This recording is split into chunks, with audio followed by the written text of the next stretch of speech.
कधी कधी आपल्या आयुष्यातील सर्वात मोठी लढाई ही दुसऱ्यांशी नसते, ती स्वतःशीच असते. दररोज उठते, हसते, काम करते, पण मनात कितीतरी प्रश्न सुरू असतात.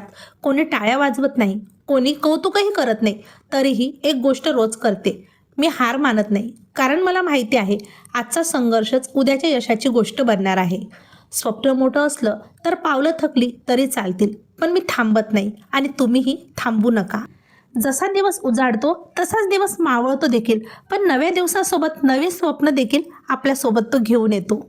आज रविवार रविवार होता म्हटल्या की संध्याकाळी आपल्याला काम कमी असणार ही आशा माझ्या मनात होती, पण असं काही झालं नाही. आज उलट मला सगळ्या कामावर काम करता करता 8:15 वाजले. घरी आली, येता येता दूध डेअरीतून दूध घेऊन आली होती, पण त्या दुधाच्या पन्नीला रबर न लावता धागा बांधून दिला आणि आज माझं सगळं दूध सांडून गेलं.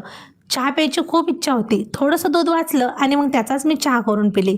घरी आल्याच्या नंतर मला स्वयंपाक पण करायचा होता. आज द्वादशी असल्यामुळं सगळ्यांकरता स्वयंपाक तर मी करून आली, पण माझ्या घरच्या स्वयंपाक करायला मला 1:30 वाजून गेला. म्हणून पटापट स्वयंपाकाला लागली. डाळ भाजीचा कुकर लावला, वरण भात भाजी पोळी असा बेत केला.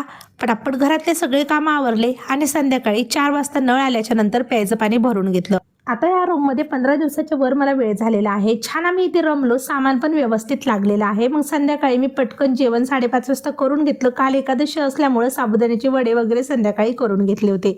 अशा तऱ्हेने आजचा माझा दिवस पूर्ण झाला. तुम्हाला माझा ब्लॉग आवडला असेल तर मला नक्की फॉलो करा.